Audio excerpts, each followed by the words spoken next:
Hello everyone, doctor Girish Mishra आप सभी का स्वागत करता हूं।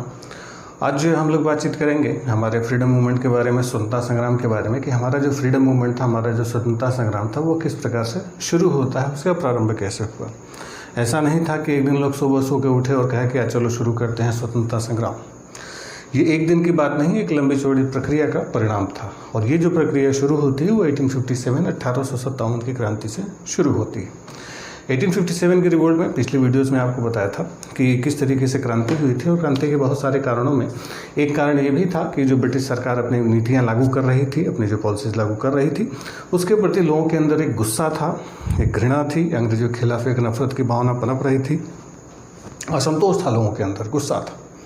लेकिन उस असंतोष, उस गुस्से की जानकारी ब्रिटिश सरकार को नहीं हो पा रही थी। क्यों नहीं हो पा रही थी? क्योंकि उस असंतोष को आवाज़ देने वाला कोई नहीं था। उस समय देश में न इस तरीके की ढेर सारी राजनीतिक पार्टियां हुआ करती थी, न अखबार इतने स्वतंत्र थे कि जो सरकार के खिलाफ लिखते हैं सरकार की आलोचना कर पाते।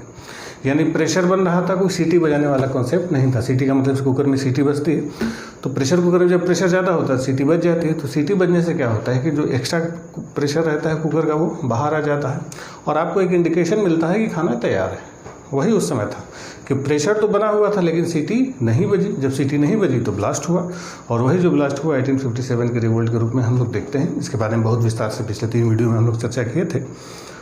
अब ब्रिटिश सरकार ने इसके बाद बहुत सारे सुधारात्मक कदम उठाए, और ऐसे कदम उठाए कि दोबारा कोई क्रांति न हो सके। तो उन्हीं कदमों में एक कदम ये भी था कि सरकार ने उस सीटी की व्यवस्था की जिसकी वजह से विस्फोट हो गया। यानी कि अब सरकार ने थोड़ी ढील देनी शुरू कर दी ताकि राजनीतिक पार्टियों की स्थापना की जा सके। एस्टेब्लिशमेंट ऑफ पॉलिटिकल पार्टीज, राजनीतिक पार्टियों की स्थापना के क्रम में कि और थोड़ा सा अखबार और पत्र पत्रिकाएँ ये सारी चीज़ें छपें। तो इस राजनीतिक पार्टियों की स्थापना और अखबार वगैरह को ढील देने से ये हुआ कि जो सरकार के प्रति जो लोगों की सोच है, लोगों का जो जनता का रवैया है, जनता का रिएक्शन है, वो सरकार तक ये राजनीतिक पार्टियां पहुंचा सकेंगी और ये अखबार वगैरह पहुंचा सकेंगे। तो यानी 1857 के बाद राजनीतिक पार्टियों के बनाने की ढील दी गई, तो ढेर सारी राजनीतिक पार्टियां बनी। तो जो शुरुआती राजनीतिक पार्टियां हैं, कुछ राजनीतिक पार्टियों के नाम आपको हम बताते हैं, ये आपको सामने दिखाई देगा स्क्रीन पर। जिसमें सबसे पहली जो देश की राजनीतिक पार्टी थी वो हालांकि 1858 के पहले ही बन गई थी, 1857 के पहले बन गई थी। वो बनी थी 1838 में, जिसको कहा जाता है land holders society. Land holders society, ये जो लैंड होल्डर्स सोसाइटी थी, इसकी स्थापना जो थी ये द्वारका नाथ टैगोर ने की थी। द्वारका नाथ टैगोर जो रविन्द्रनाथ टैगोर के दादाजी थे। हालांकि ये जो लैंड होल्डर सोसाइटी थी ये जनता के हितों के लिए नहीं थी। ये लैंड होल्डर जो जमींदार होते थे, जमींदारों के हितों के संघर्ष के लिए बनाई गई थी। ठीक, इसके अलावा और भी कई सारी पार्टियां थी जो आपको सामने स्क्रीन पर दिखाई देगा। जैसे ब्रिटिश इंडिया सोसाइटी थी जो 1839 में बनी। इसका जो हेडक्वार्टर था कलकत्ता में था, और इसके जो फाउंडर थे विलियम एडम थे। फिर Bengal British India society 1843 Calcutta में था, और इसके जो फाउंडर थे वो जॉर्ज थॉमसन थे। फिर बॉम्बे एसोसिएशन जिसको अभी बम्बई प्रेसिडेंसी एसोसिएशन भी कहा जाता है, ये 1852 में बना था, 1852 में, और इसके फाउंडर थे दादा भाई नौरोजी। फिर एक और बड़ी महत्वपूर्ण संस्था 1852 में बनी थी, मद्रास नेटिव एसोसिएशन। ये जो मद्रास नेटिव एसोसिएशन था ये मद्रास से बनी थी, और इसके फाउंडर थे गजूलू नरसू चेट्टी। फिर था ईस्ट इंडिया एसोसिएशन जो 1866 में बना लंदन में। इसके फाउंडर भी दादा भाई नौरोजी थे। फिर 1870 की एक बहुत महत्वपूर्ण सभा है, इसको आप ध्यान रखेंगे, पूना सार्वजनिक सभा। जो पूना सार्वजनिक सभा थी इसका मुख्यालय पूना में था, और इसकी स्थापना जो थी महादेव रानाडे या महादेव गोविंद रानाडे और गणेश वासुदेव जोशी ने की थी। फिर इसके अलावा इंडिया सोसाइटी थी 1872 में लंदन में बनी थी। ये जो 1872 में लंदन में इंडिया सोसाइटी बनी, इसके फाउंडर थे आनंद मोहन बोस। इसके अलावा 1876 में इंडियन एसोसिएशन बनी थी। ये इंडियन एसोसिएशन कलकत्ता में बनी थी, और इसके फाउंडर थे सुरेंद्रनाथ बनर्जी और आनंद मोहन बोस। फिर मद्रास महाजन सभा थी। मद्रास महाजन सभा 1884 में बनी, 1884, जिसका हेडक्वार्टर मद्रास में है, और इसके फाउंडर थे वी राघवाचार्य और आनंद चार्लू। और 1885 में संस्था बनी बॉम्बे प्रेसिडेंसी एसोसिएशन। ये जो बॉम्बे प्रेसिडेंसी एसोसिएशन थी इसकी स्थापना 1885, और इसका जो हेडक्वार्टर था बॉम्बे में था, और इसके फाउंडर थे फिरोज शाह मेहता और बदरुद्दीन तैयब जी।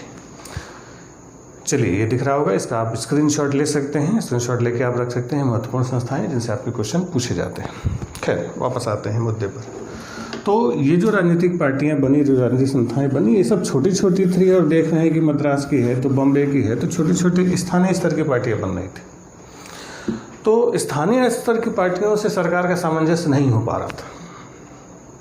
तो एक सरकार को चाहिए थी कि ऐसी व्यवस्था, एक ऐसी पार्टी, एक ऐसी राजनीतिक पार्टी जो राष्ट्रीय स्तर की हो, जो देश की सभी समस्याओं पर एक समान रूप से व्याख्या सरकार के सामने कर सके, जो सरकार को उन सारी चीज़ों को प्रदर्शित कर सके और सरकार को सबसे बात न करनी पड़े।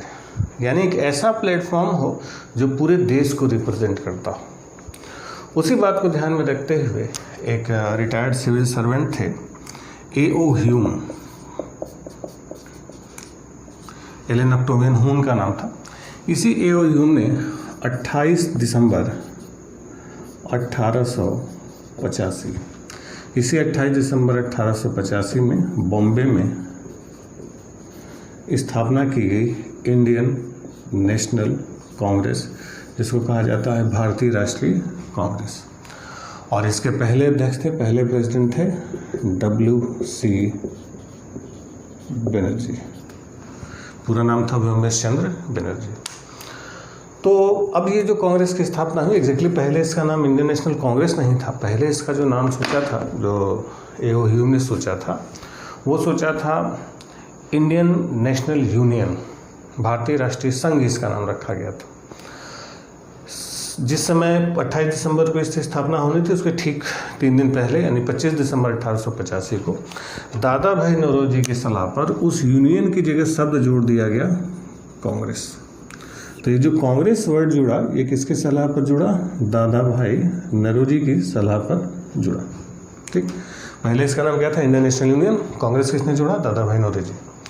और ये कांग्रेस वर्ड लिया कहाँ से गया था? यानी दादा भाई नौरोजी ने जो कांग्रेस शब्द जोड़ा, ये लिया कहाँ से गया था? ये जो कांग्रेस शब्द लिया गया था, ये USA से लिया गया था, अमेरिका से लिया गया था। ठीक, तीसरी बात कि इस कांग्रेस का मतलब क्या होता है, अर्थ क्या होता है?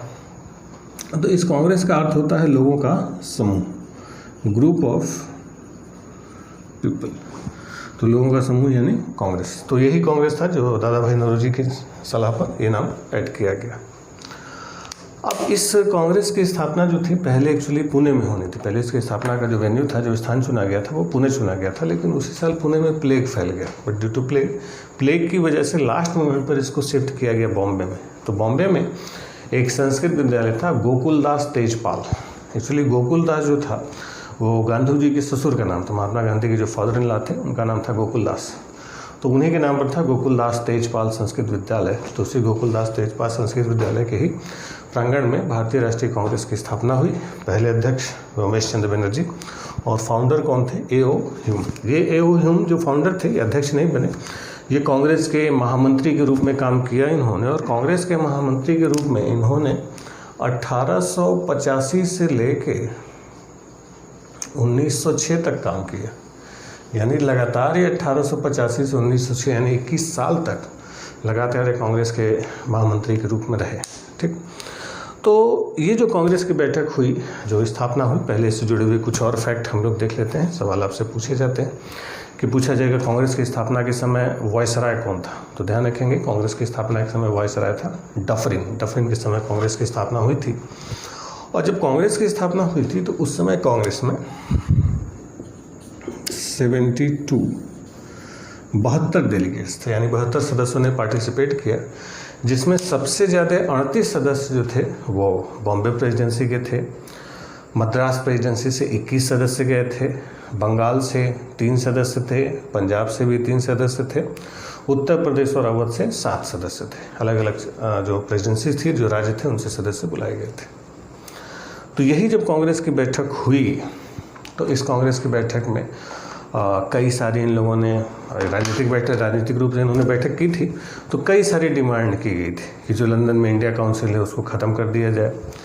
इन्होंने ही ICS की जो परीक्षा थी, इंडियन सिविल सर्विसेज की जो परीक्षा थी, जैसे आज IAS होता है तो उसमें ICS हुआ करता था, और ICS की परीक्षा पहले केवल लंदन में होती थी। तो कांग्रेस की पहली बैठक में ये डिमांड की गई थी कि ICS की परीक्षा लंदन के साथ साथ भारत में भी कराई जाए, दोनों जगह साथ साथ परीक्षाएं कराई जाए।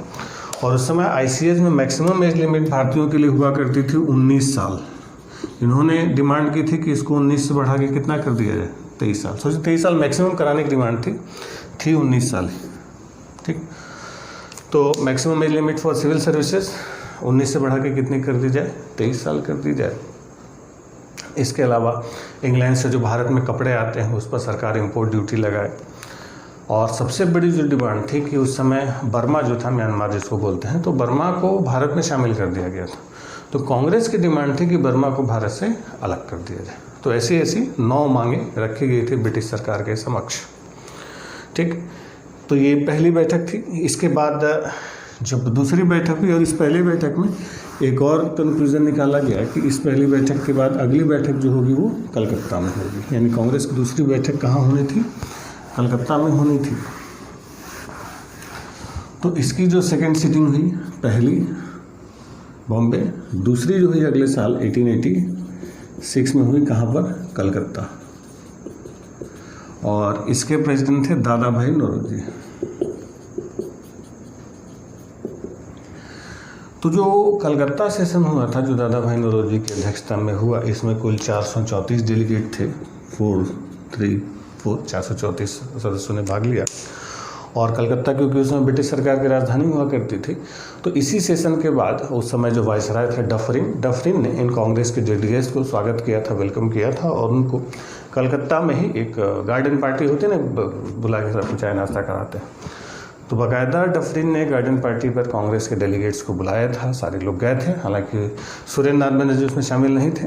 खैर, इसके बाद जो तीसरी बैठक हुई 1887 मद्रास, और इसके चेयरमैन थे बदरुद्दीन तैयब जी।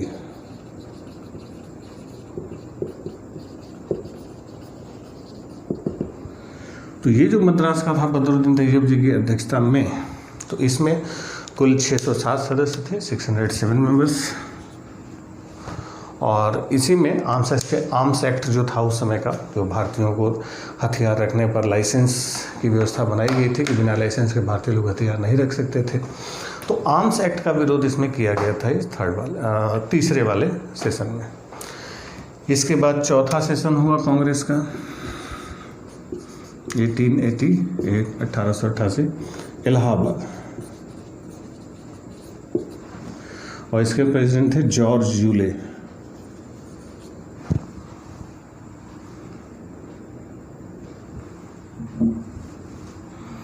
मिटा ही दिया जाए पूरा, जॉर्ज यूले। ठीक, और इसी इलाहाबाद के सेशन में पहली बार लाला लाजपत राय का नाम आपने सुना होगा, आगे नाम आएगा। तो लाला लाजपत राय जो थे वो इसी इलाहाबाद वाले सेशन में पहली बार कांग्रेस में शामिल होते हैं।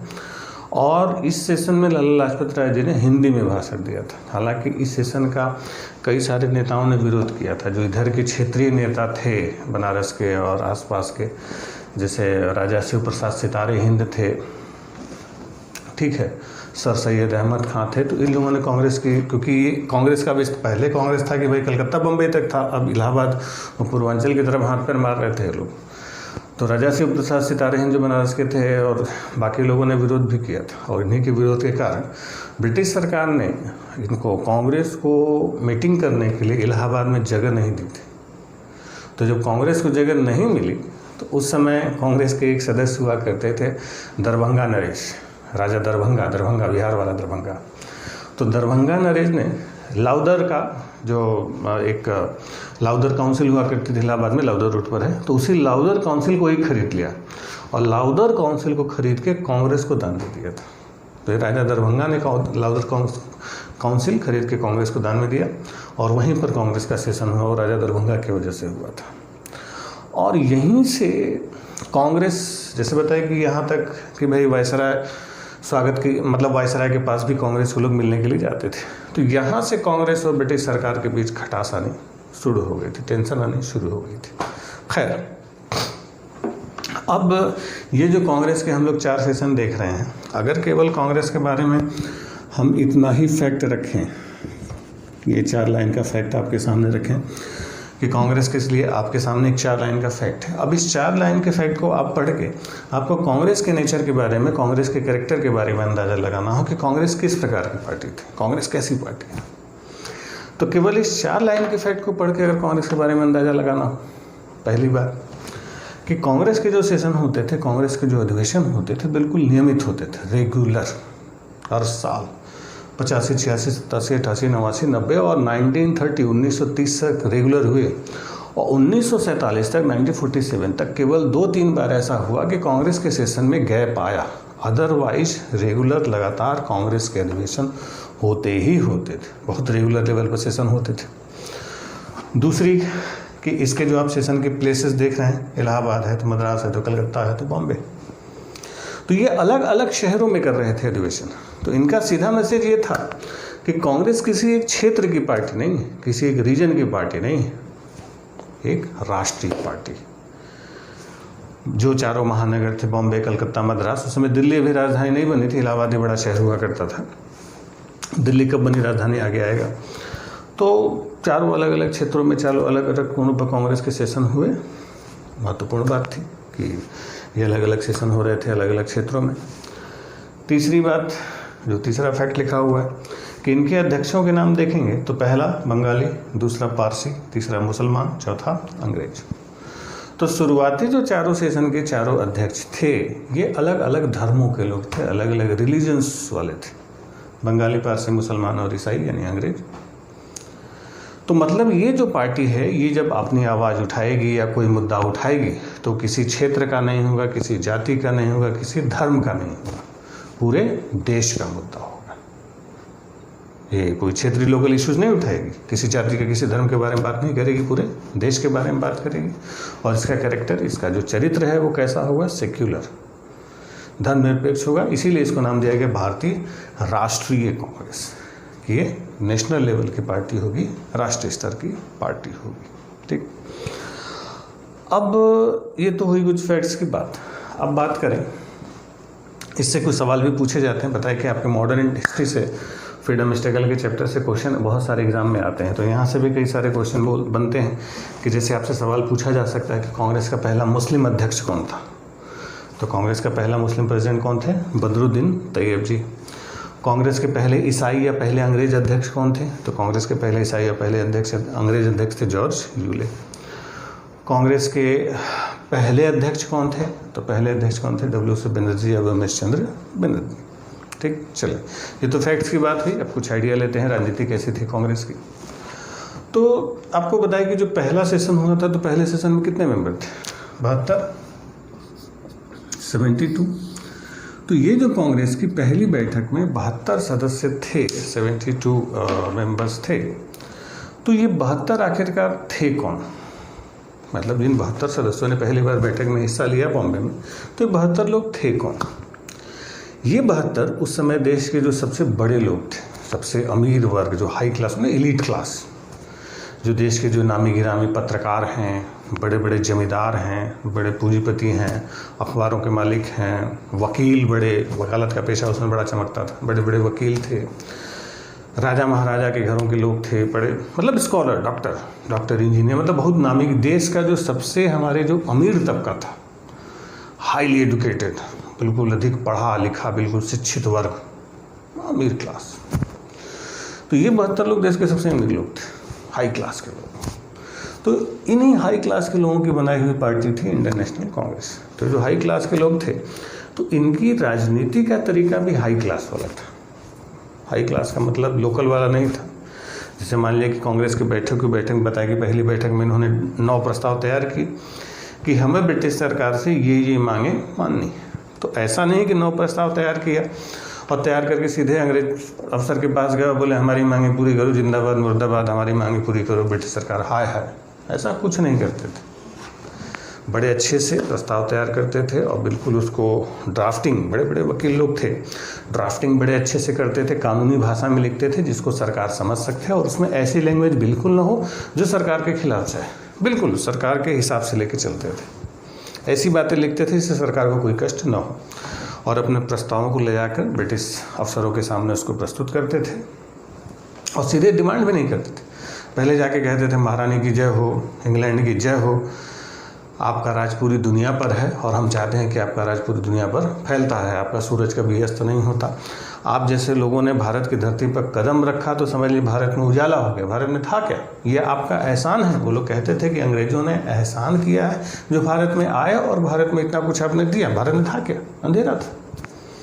तो हमें जो भारत में इतना कुछ दिया, इतनी सारी चीज़ें भारत में आई, वो सब अंग्रेजों की वजह, आपकी वजह से एहसान है आपका कि आपने सब कुछ दिया। तो आपने जब हमें बिना मांगे ही इतना कुछ दे दिया तो हम आपसे क्या डिमांड करेंगे? डिमांड थोड़ी कर सकते हैं। अब आपसे क्या डिमांड करिए, आप जैसे मान लो। लेकिन भाई मीटिंग हुई है, मीटिंग में प्रस्ताव निकला है, ये 9-10 प्रस्ताव है, इसमें आप देख लीजिए, अगर कोई मांग आपको लगती हो पूरी करनी हो करिए, नहीं लगती तो भी ठीक है, हमें आपसे कोई शिकायत नहीं है, आप बहुत महान हैं। तो वो सब भी देखते थे कि इतनी देर से सब तारीफ़ कर रहे हैं, चलो 10 डिमांड रखी है, एक पूरी की 9 खारिज, हटाओ। बोले कोई बात नहीं महारानी की जब एक भी पूरी की, इतना भी बहुत है हमारे लिए, बहुत सही। फिर अगले साल बैठक हुई, बैठक में फिर प्रस्ताव पारित हुआ, फिर मांगों की एक लिस्ट तैयार हुई कि सरकार से ये मांगे माननी है, और लिस्ट लेके फिर नेता पहुंचे ब्रिटिश अफसरों के पास, फिर नारा लगाना शुरू किया, महारानी की जय हो, विक्टोरिया की जय हो, आपके कदम भारत की धरती पर पड़े और भारत में उजाला हुआ और आपने एहसान किया जो भारत में आया और भारत को इतना कुछ दिया, हमें आपसे कुछ नहीं चाहिए। कितना कुछ चाहिए? बिना मांगे तो सब कुछ दे दिया। लेकिन भाई बैठक हुई थी तो ये लिस्ट है, कुछ देख लीजिए, जो देना हो सो दे दीजिए। अब पता चला आपकी बार 11 नई डिमांड और पिछली बार की जो रिजेक्टेड 9 डिमांड थी वो भी जोड़ के 20 मांगों की लिस्ट की चिट्ठी पकड़ा दी। यानी पुरानी डिमांड ये लोग छोड़ते नहीं थे और नई डिमांड बढ़ा देते थे। अब 20 की चिट्ठी पकड़ाई अफसरों को, तो 10 में 1 मिला तो 20 में 2 मिलेगा। 2 ही मिला, कोई बात नहीं, महारानी की जय हो, आपसे बढ़िया कोई नहीं, फिर चले जाए। फिर तीसरे साल बैठक की, फिर मांगों की एक सूची तैयार की और फिर जाके सरकार के नारे लगाए महारानी की जय हो, आपके कदम भारत की धरती पर पड़े, और गाना गाते गाते धीरे से 40 की चिट्ठी सरकाई। अब उस 40 में 18 पुरानी डिमांड और 22 नई डिमांड, यानी पुरानी डिमांड छोड़ नहीं रहे और नई डिमांड बढ़ाते चले जा रहे, बढ़ाते चले जा रहे, बढ़ाते चले जा रहे। यही इन्होंने जो थोड़ी थोड़ी सी चीज़ें, थोड़ी थोड़ी सी रियायतें लेनी शुरू करी, वही हमारे फ्रीडम मूवमेंट की बहुत धीमी सी शुरुआत इन्होंने कर दी। यानी अपने अधिकार थोड़े थोड़े से इन्होंने लेने शुरू कर दिए। सरकार को भी नहीं पता चला क्या देना, बस थोड़ा सा जी दे दीजिए माई बाप, बस कुछ नहीं चाहिए, कुछ नहीं चाहिए, करते करते थोड़ा थोड़ा लेते थे। सोचिए, आपको बताया कि पहली बैठक में कांग्रेस ने मांग की थी कि बर्मा को भारत से अलग किया जाए 1885 में, और वो मांग पूरी हुई थी 1935। सोचिए 1835 से और 1885 से 1935 कितने साल लगे? 15 इधर 35 उधर, 50 साल लगे उस मांग को पूरा होने में। 50 साल, 50 ईयर्स। एक एक मांग को लेकर 50-50 साल लड़ाई लड़ी गई। हमारे देश को आज़ादी ऐसे नहीं मिली, बहुत लंबी लड़ाई हुई। एक एक चीज़ के लिए सालों साल घिसे हैं लोग। ये शुरुआती लोग थे, ये शुरुआती दौर था। ये वो दौर था कि जब सदियों से भारत गुलाम पड़ा हुआ था, कई पीढ़ियां गुलामी में पैदा हुई, गुलामी में मर गई, किसी ने आज़ादी के बारे में सोचा ही नहीं। और इन लोगों ने थोड़ा सा एक सपना दिखा दिया, कुछ तो रियायत मिल सकती। जहाँ कुछ नहीं मिलता था उसमें अगर 1-2 छूट भी मिल जाती तो लोग बड़े खुश हो जाते थे। अब सोचिए, सिविल सर्विसेज के मैक्सिमम एज 19 से बढ़ा के 23 कर दी। सोचिए मैक्सिमम एज 23 कर दी गई, लोग खुश हो गए, वाह क्या छूट मिली। तो ये कुछ भी मिलता था वो अचीवमेंट था इनका, उपलब्धि थी कि वाह क्या मिला हमारा। तो यही हमारे स्वतंत्रता संग्राम की बिल्कुल धीमी से शुरुआत कर दी गई। और जहाँ थोड़ा सा सख्त रुख अपनाया कि नहीं हमें दीजिए, तहाँ फिर टाइट होते थे। जैसे जब डफरिन ने बताया कि इलाहाबाद के बाद थोड़ा थोड़ा सा टेंशन होने लगा था, तो डफरिन ने कांग्रेस, जो वायसराय था जो इसकी स्थापना के समय जिसने कांग्रेस वालों को बुला के चाय पिलाया, गार्डन पार्टी थी कलकत्ता में, उसी ने इलाहाबाद सेशन के बाद कहा कि कांग्रेस सूक्ष्मदर्शी, माइनर मतलब माइक्रोस्कोपिक, सूक्ष्मदर्शी अल्पसंख्यकों की प्रवक्ता है। यानी कुछ चंद 100-150 लोग हैं जिनकी प्रवक्ता है कांग्रेस। सन 1900 में कर्जन ने कहा कि कांग्रेस का महल भरभरा रहा है, भारत में रहते मेरी अंतिम इच्छा यही है कि मैं इसके शांतिपूर्ण मृत्यु में सहयोग कर सकूं। यानी कांग्रेस शांति से मर जाएगी और मैं सहयोग कर दूंगा। भरभरा रहा है कांग्रेस, कुछ नहीं है कांग्रेस, ऐसे आंदोलन नहीं होता। लेकिन कांग्रेस धीरे धीरे करके चलती रही और थोड़ा थोड़ा सा लेना शुरू कर दिया। यानी हमारा फ्रीडम मूवमेंट शुरू तो हुआ लेकिन बहुत स्लो मोशन में चल रहा था।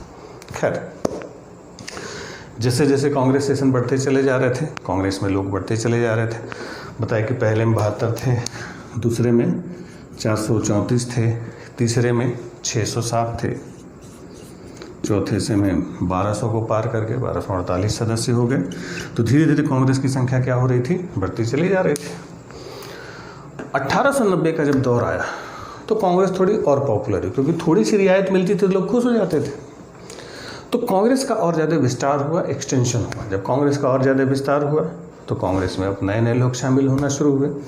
और इस बार जो सन 1890 के बाद जो कांग्रेस का एक्सटेंशन हुआ, विस्तार हुआ, तो अब की बार कांग्रेस में आए मध्यम वर्ग के लोग, मिडिल क्लास। बताया था शुरुआती कांग्रेस में कैसे लोग थे, अपर क्लास, हाई क्लास, पढ़े लिखे, मतलब अमीर लोग। अब आए मिडिल क्लास। जब मिडिल क्लास कांग्रेस में शामिल होता है, मध्यम वर्ग के लोग आते हैं, तो मिडिल क्लास वाले थोड़ी जल्दी में रहते हैं। मध्यम वर्ग को सब्र नहीं है, सब कुछ चाहिए तुरंत मिले, हड़बड़ी, जल्दी जल्दी। मिडिल क्लास अब भी होंगे, हम भी हैं, हमें जल्दी चाहिए, तुरंत चाहिए। एलीट क्लास था, वो आराम आराम से चल रहा था। मिडिल क्लास आया, अब इन्होंने हड़बड़ी शुरू कर दी। इनको जल्दी थी, इनको लगता था कि इस तरीके से रोते धोते एक एक डिमांड हम करेंगे तब तो चल चुका, मिल चुकी हमें स्वराज, मिल चुका हमें स्वराज।